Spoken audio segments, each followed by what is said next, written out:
أطيعوا الله وأطيعوا الرسول. وقال الله تبارك وتعالى في مقام آخر قل إن كنتم تحبون الله فاتبعوني يحببكم الله. وقال الله تبارك وتعالى في مقام آخر لقد كان لكم في رسول الله أسوة حسنة لمن كان يرجو الله واليوم الآخر. وقال النبي صلى الله تعالى عليه وسلم لا يؤمن أحدكم حتى أكون أحب إليه من والده وولده والناس أجمعين، أو كما قال النبي صلى الله تعالى عليه وسلم صدق الله وصدق رسوله النبي الأمين الكريم، ونحن على ذلك لمن الشاهدين والشاكرين، والحمد لله رب العالمين. إن الله وملائكته يصلون على النبي يا أيها الذين آمنوا صلوا عليه وسلموا تسليما. محمد اللهم صل على محمد وعلى آل محمد كما صليت على إبراهيم وعلى آل إبراهيم إنك حميد مجيد. اللهم بارك على محمد وعلى آل محمد كما باركت على إبراهيم وعلى آل إبراهيم إنك حميد مجيد. اللهم بارك لنا في رجب وشعبان وبلغنا في رمضان. حضرات محترم، قابل سب تعلیم و تقریم، دوستوں، بھائیوں، بزرگوں، دین کی نسبت سے آپ سے آج ملاقات ہو رہی ہے. آپ حضرات کی زیارت کرنے کے لیے حاضر ہوا ہوں. اللہ پاک ہمارا مل بیٹھنا قبول فرمائے. جتنی دیر ہم بیٹھیں اس نیت سے بیٹھیں کہ اللہ کی دین کی بات سنیں گے اور دین کی بات سن کر انشاءاللہ جو بات ہمیں سمجھ آ جائے گا اس پر عمل کرنے کی کوشش کریں گے. بات بنے گی عمل سے. وہ کسی نے کیا خوب کہا ہے، عمل سے زندگی بنتی ہے جنت بھی جہنم بھی. یہ خاکی اپنی فطرت میں نہ نوری ہے نہ ناری ہے. انسان حقیقتاً ایک مٹی کا بنا ہوا ہے. حقیقتاً یہ خاکی، یہ نہ نوری ہے نہ ناری ہے. اس کو جنتی بھی خود بننا ہے اور جہنمی بھی خود بننا ہے.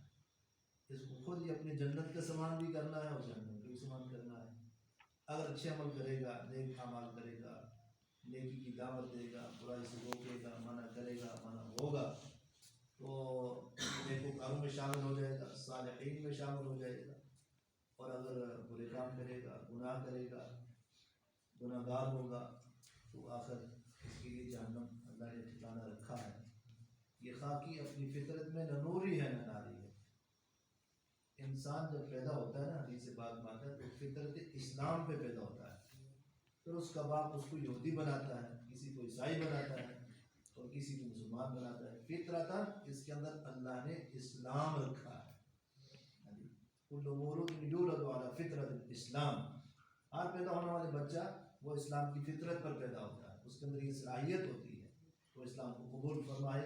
پھر آگے اس کا باپ اس کو یہودی بنا دے، عیسائی بنا دے، چاہے اس کو مشرک بنا دے، چاہے مسلمان بنا دے، تو باپ جب اس کی تربیت کرے گا، جیسی تربیت کرے گا ایسی اس کی اولاد اس کا اثر رہے گی. رجب المرجب کا مہینہ ہے، جاری اور ساری ہے. اس کے بعد شعبان اور آگے رمضان مبارک. رسول کریم صلی اللہ علیہ وسلم نے رجب المرجب کی دعا ارشاد فرمائی ہے: اللہم بارک لنا فی رجب و شعبان، اللہم بارک لنا فی رجب و شعبان وبلغنا فی رمضان. اگر یہ الفاظ یاد نہ ہوں تو اس کی اردو یاد ہے. اپنی زبان میں یہ بات کہیں: یا اللہ ہمارے رجب میں، ہمارے شعبان میں برکت عطا فرما اور ہمیں رمضان تک پہنچا. یہ دعا بڑی جامع دعا ہے. اور حضور علیہ السلام نے اس دعا کے ارشاد فرمایا کہ رمضان سے پہلے جو 2 مہینے ہیں، یہ رمضان کی ابتدائی جو مہینے ہیں، پہلے مہینے جو آ رہے ہیں، یہ رمضان کی تیاری کے لیے ہیں. کیسے آدمی رمضان کی تیاری کر لے، آج سے اپنے کاموں کو آگے پیچھے سمیٹ کر اور اپنے آنے والے رمضان مبارک کی اللہ سے دعا بھی کرے کہ اللہ اس میں برکت عطا فرما، ہماری زندگی میں برکت عطا فرما، ہمارے ایام میں برکت عطا فرما، تاکہ ہم رمضان تک پہنچ جائیں، رمضان کی بہاریں دیکھ لیں.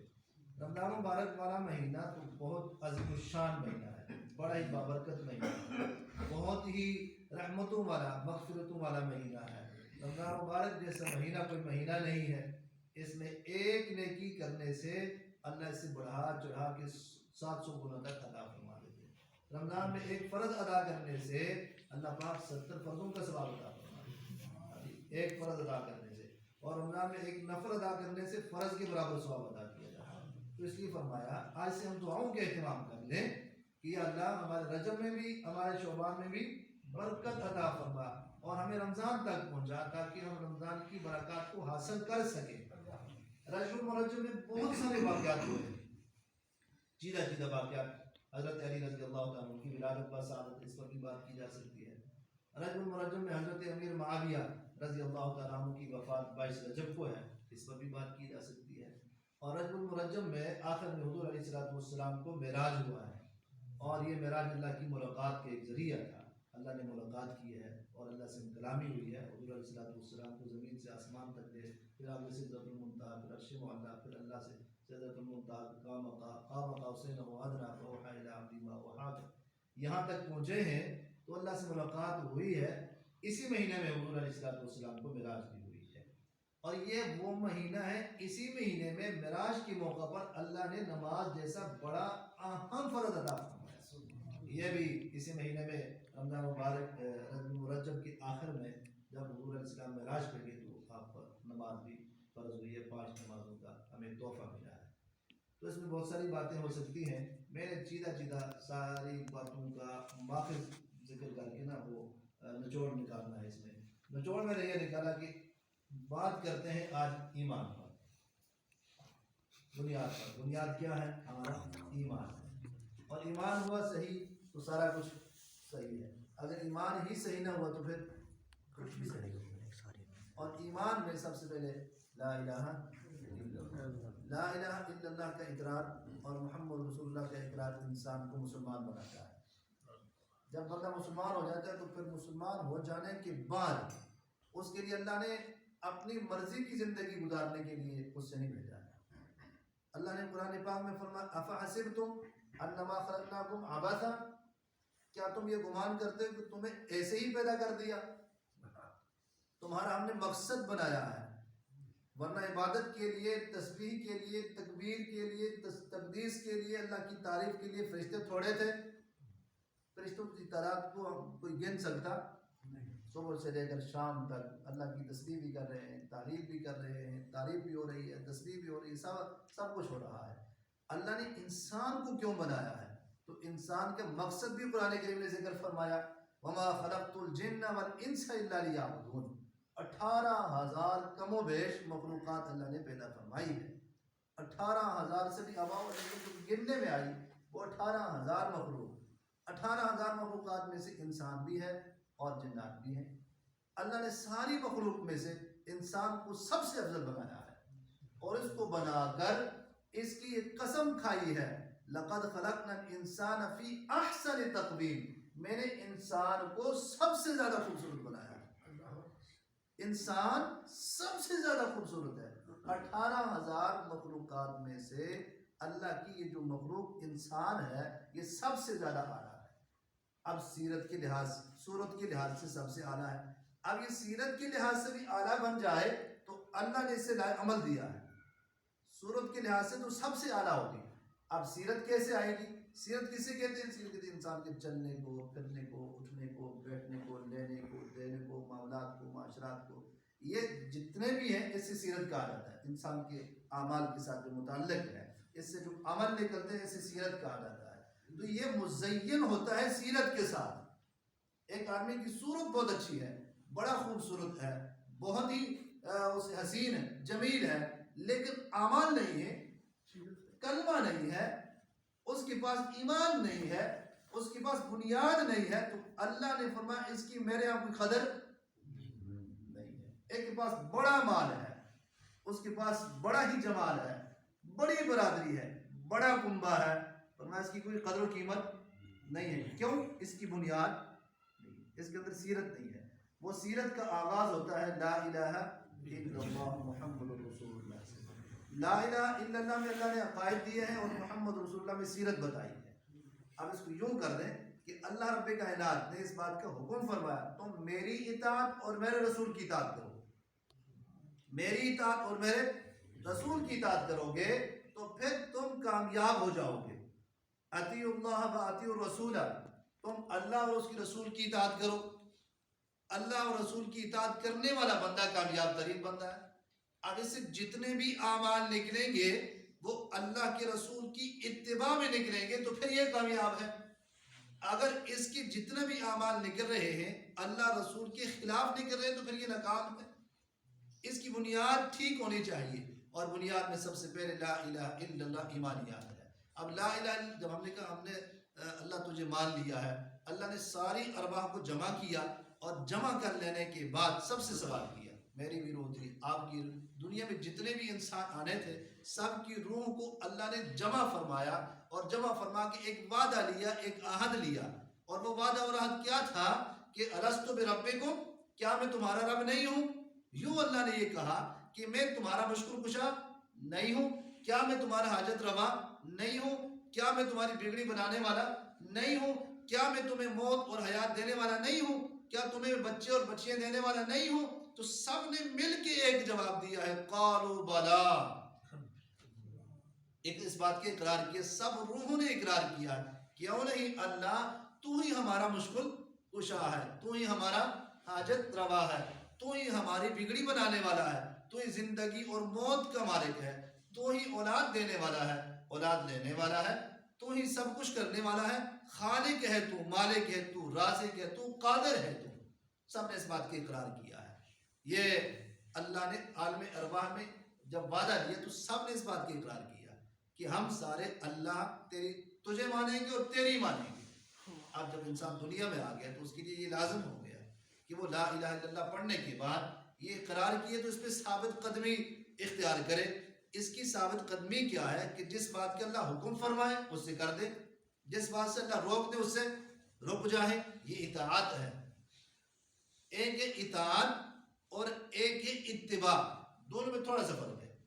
ایک ہے اطاعت اور ایک ہے آپ بولیں گے تو ساتھ بات. ایک ہے اطاعت اور ایک ہے اتباع. اب اطاعت اور اتباع میں تھوڑا سا فرق ہے. اطاعت یہ ہے کہ اللہ نے فرمایا اطیعوا اللہ و اطیعوا الرسول، اطاعت کرو میری اور میرے رسول کی.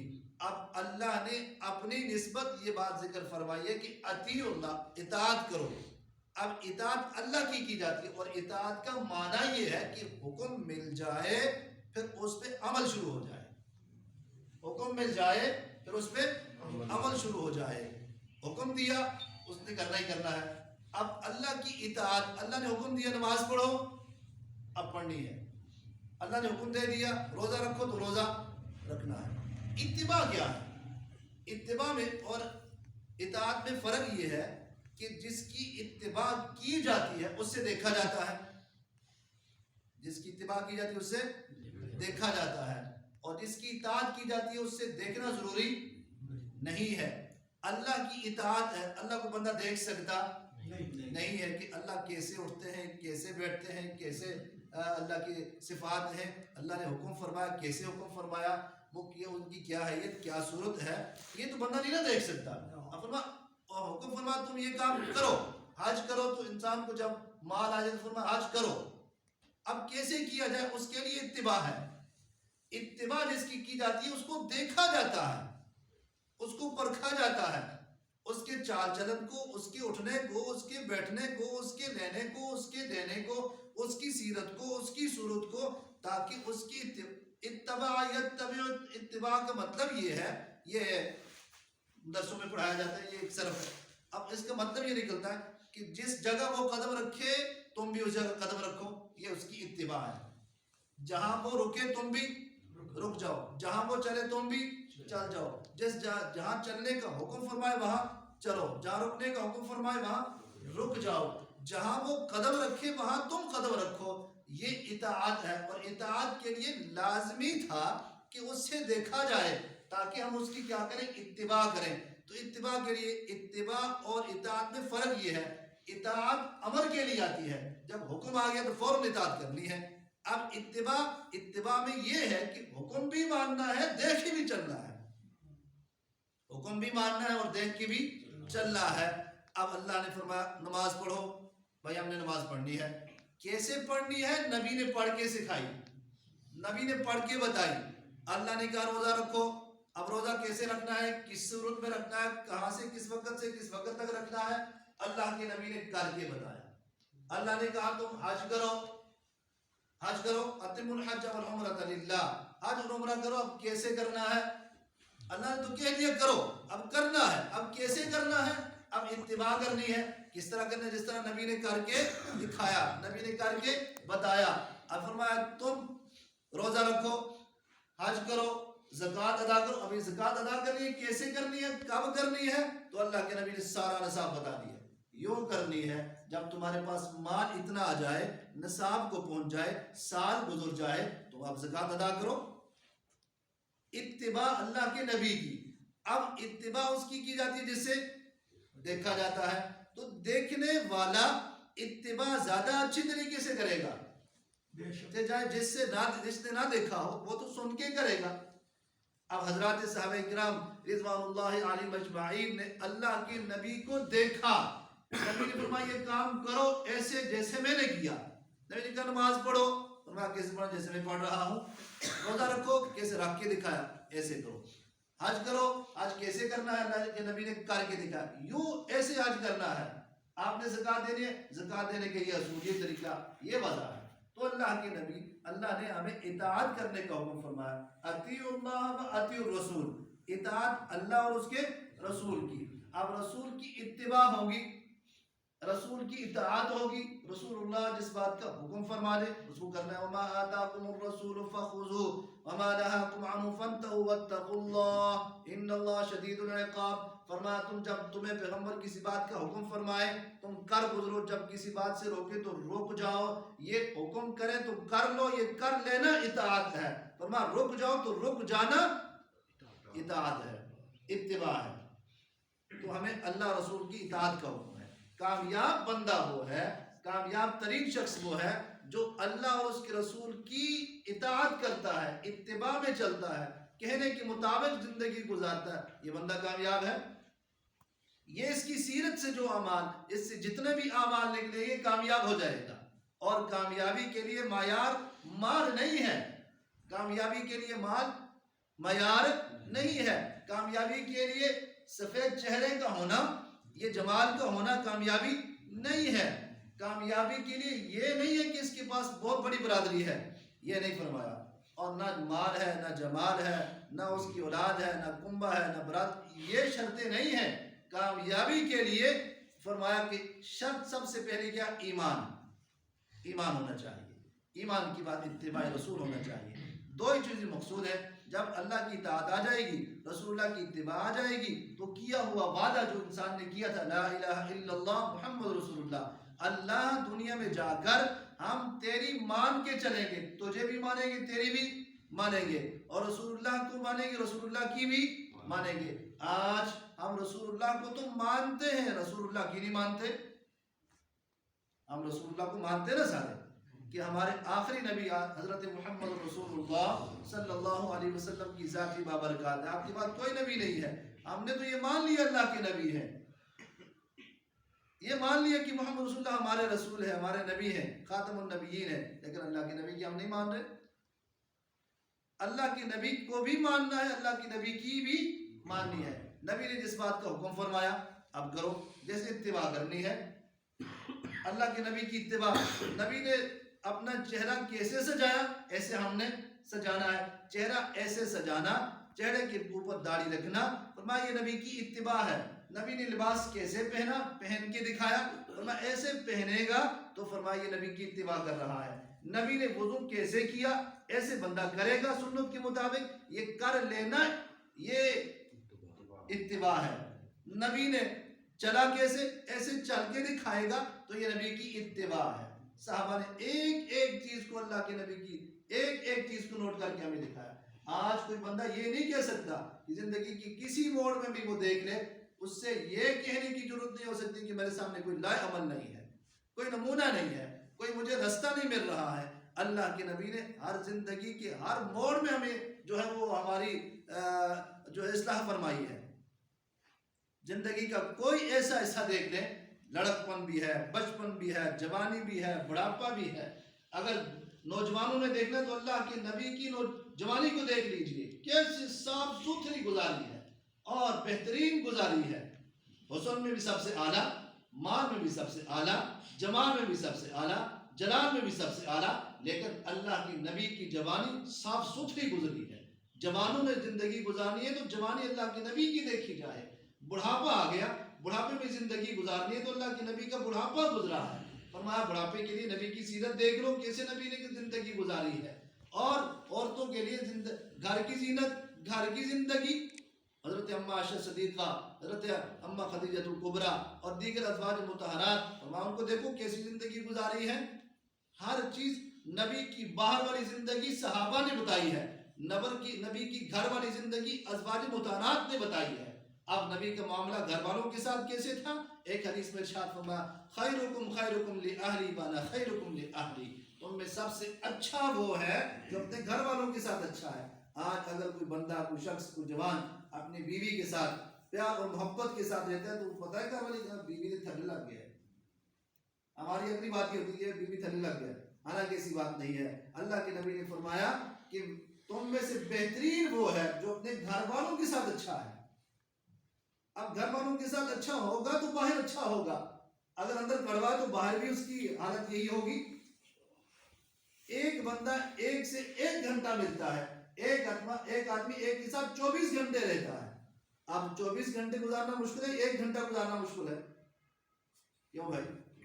24 گھنٹے گزارنا مشکل ہے، ایک گھنٹہ گزارنا مشکل. تو جس کے ساتھ ہم مل رہے ہیں اس کے ساتھ ایک گھنٹے میں بڑے اخلاقیات کے ساتھ، بڑے پیار کے ساتھ، بڑی محبت کے ساتھ، بڑی چاہت کے ساتھ اس سے کسی قسم کا کوئی ایسی بات، ایسا عمل نہیں کرنے دیتے، ہونے نہیں دیتے جس سے وہ ناراض ہو جائے. لیکن جس کے ساتھ ہماری 24 گھنٹے کی زندگی گزر رہی ہے، ہم اس کے تھندار بنے ہوئے ہوتے ہیں. تو ہمارے بزرگ فرمایا کرتے ہیں کوئی بندہ تھندار ہونا تو گھر تھندار بن کے نہ آئے، گھر باپ بن کے آئے. گھر میں تھندار بن کے آئے گا تو پھر زندگی اجیرن ہو جائے گی، مشکل ہو جائے گی. گھر باپ بن کے آئے گا تو زندگی گزارے گا.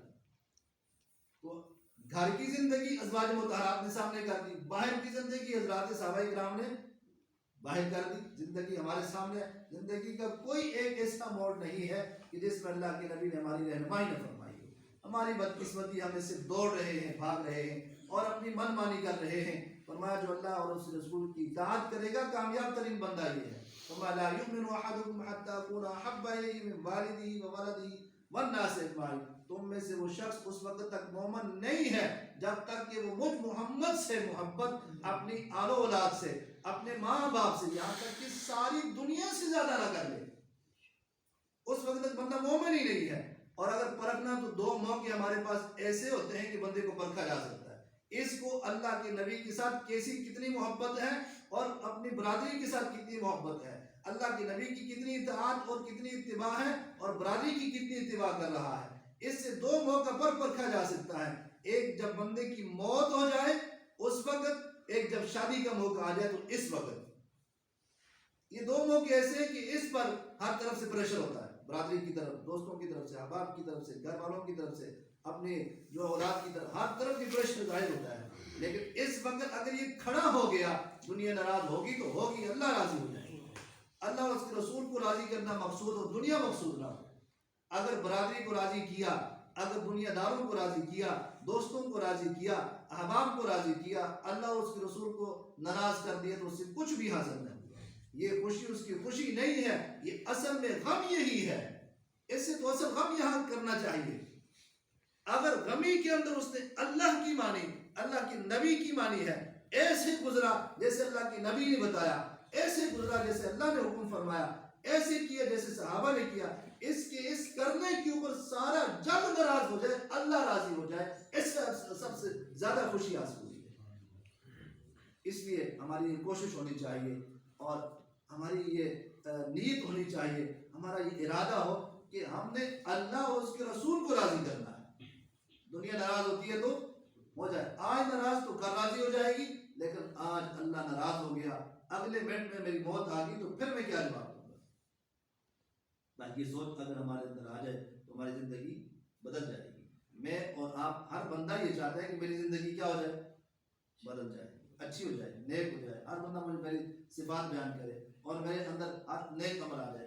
نیک عمل آنے کے لیے یہ ضروری ہے کہ نیک لوگوں کی صحبت اختیار کرنا, نیک مجلس میں بیٹھنا, اور صحبت طالع کنت صحبت طالع کنت. اچھوں کی صحبت بندوں کو اچھا بنا دیتی ہے, اور بروں کی صحبت کو بری صحبت بندے کو اچھے کو بھی برا بنا دیتی ہے. اس کی بڑی اچھی مثال ہے.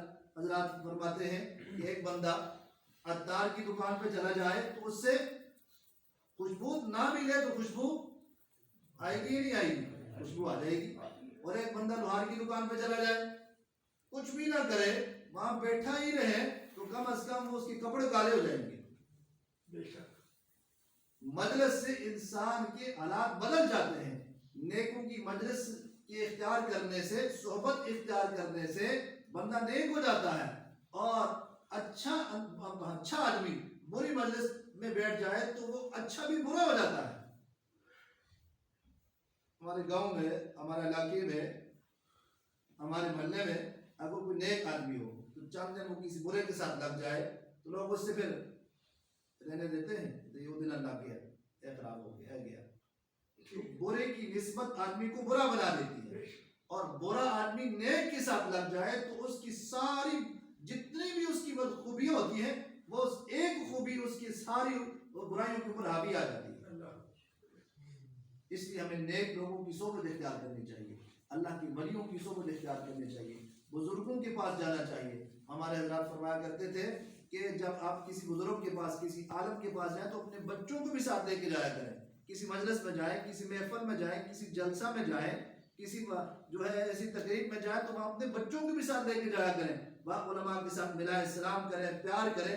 اللہ نیک لوگوں کے نظر کی وجہ سے بھی اللہ ان کی زندگیوں کو بدل دیتے ہیں. میں جو آپ کے ساتھ بیٹھا ہوں یہ ان نیک لوگوں کی صحبت ہے. میں میاں والی تک گیا ہوں اپنے والد کے ساتھ, چھوٹے ہوئے. میاں والی والد صاحب کی ایک پیر صاحب رہتے, مولانا اللہ یار خان صاحب. اب وہاں سے دیکھیے وہ بیٹھے نا, ذہن بنا کہ میں نے اپنے بچوں کو نیک بنانا ہے, اچھا بنانا ہے, حافظ بنانا ہے, عالم بنانا ہے, قاری بنانا ہے. تو نیک لوگوں کی مجلس کی وجہ سے, نیک باتیں سننے کی وجہ سے ذہن بن گیا. اب جب اللہ نے اولاد دے دی تو نیت کر لی, اب ہم 3 بھائی حافظ بھی ہیں, عالم بھی ہیں, قاری بھی ہیں. یہ نیک لوگوں کے پاس بیٹھنے کی نسبت ہے. تو ہم نیک لوگوں کے پاس بیٹھے تو اپنے بچوں کو بھی ساتھ لے کے جائیں. تو بات کیا کر رہے تھے, اطاعت اور اتباع کی. ہم نے چھوٹی غمی شادی دے کس طرح چاہیے شادی میں اتباع اور اطاعت. اللہ نے حکم دیا, ہم نے اللہ کی اطاعت کرنی ہے. نبی نے حکم دیا اور نبی کی اتباع کرنی ہے. نبی کی اتباع ہمیں کس نے بتائی ہے؟ صحابہ نے بتائی ہے. نکاح جتنی آسان چیز ہے دنیا میں, اتنی کوئی بھی چیز آسان نہیں ہے.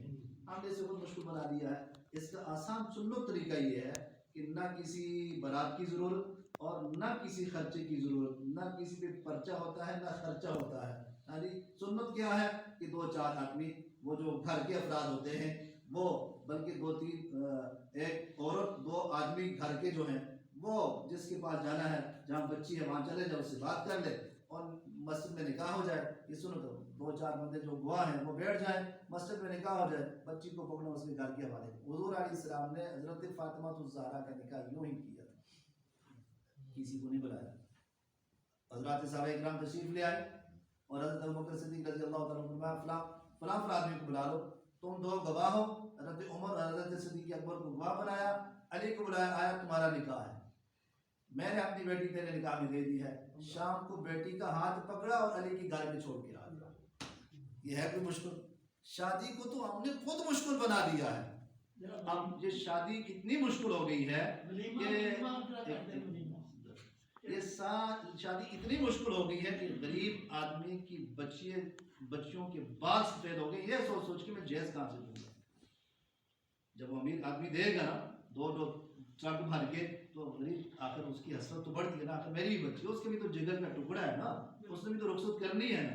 تو بڑا آسان, اللہ کے نبی نے بڑی آسان ترتیب بتائی ہے شادی میں اور غمی میں. غمی میں ہم کیا کرتے ہیں؟ غمی میں ہماری رسومات کے پیچھے چل گئی. غم ہو گیا ہے تو ہم اس کی غم گساری کیا کریں؟ اس کے پاس بیٹھیں، جائیں، اس کے ساتھ دو چار باتیں کریں، اپنی زبان میں یہ کہیں ہاں بھائی اللہ کی مرضی ہے، اس کا وقت آ گیا، یہ چلا گیا، یہ چلے جانے کے بعد اس نے ہمیں پیغام دیا ہے کہ ہم جا رہے ہیں، تم نے بھی آنا ہے. اس لیے ایک دعا کے ارشاد فرمایا السلام علیکم یا اہل القبور یغفر اللہ لنا ولکم انتم سلفنا ونحن بالاثر. اے تم چلے گئے، ہم تمہارے پیچھے آنے والے ہیں، تمہارے اوپر اللہ کی سلامتی ہو. السلام علیکم یا اہل القبور، اے قبرستان والوں سب کو سلام. انتم سلفنا، تم چلے گئے، ونحن ہم تمہارے قدموں کے پیچھے پیچھے آ رہے ہیں. اسے یہ کہا جائے کہ اللہ کی مرضی ہے، اللہ وقت آ گیا، اللہ کے پاس چلا گیا، اللہ کی امانت تھی، اللہ لے گیا، جو اسی کا تھا وہ لے گیا، ہم سے جدا ہو گیا ہمارا پیارا. ہم نے کیا کہنا؟ انا للہ و انا. کیا مطلب ہے؟ اللہ تیرا ہی تھا، تو ہی لے گیا. اے اللہ تیرا ہی تھا، تو ہی لے گیا. اب جو مجھے افسوس ہوا ہے، اظہار ہوا، اظہار غم کر رہا ہے، یہ لے جانے پہ اظہار غم ہے، یہ اس کی محبت کاٹی گئی ہے، اس سے جدا ہوا، اس کے عزیز، اس پہ وہ غم کے اظہار کر رہا ہے. اور اس کے ساتھ بیٹھ کے اظہار غم کرنے کا مطلب یہ کہ بھائی تو بھی ہم تیرے اس غم میں برابر کے شریک ہیں، ہم تیرے ساتھ ایک ہی، تو ہمارا بھائی ہے، دینی بھائی ہوگا، برادری کا بھائی ہوگا، نسبی بھائی ہوگا. یہی بھائی ہوتے ہیں نا جی. اگر دینی بھائی ہے پھر بھی اظہار غم ہے، نسبتی بھائی ہے پھر بھی اظہار غم ہے، اگر بروسی بھائی ہے تب بھی اظہار غم ہے. تو ایک دوسرے کے ساتھ یہ اظہار غم، یہ کوئی مشکل نہیں ہے. پھر ہم کیا کرتے ہیں؟ اب اس کے بعد 3 دن تک تم اپنی پوری بچھا لو اور اس پر بیٹھ جاؤ، تاکہ آس پاس کے لوگوں کو، آنے والوں کو پتہ چلے کس کی یہاں موت ہوئی ہے. اور 3 دن کے بعد آنے والے اس کے ساتھ اظہار غم کریں، اور اس کے ساتھ اپنے جو ہے اپنی زبان میں، عربی اس سے آتی ہے تو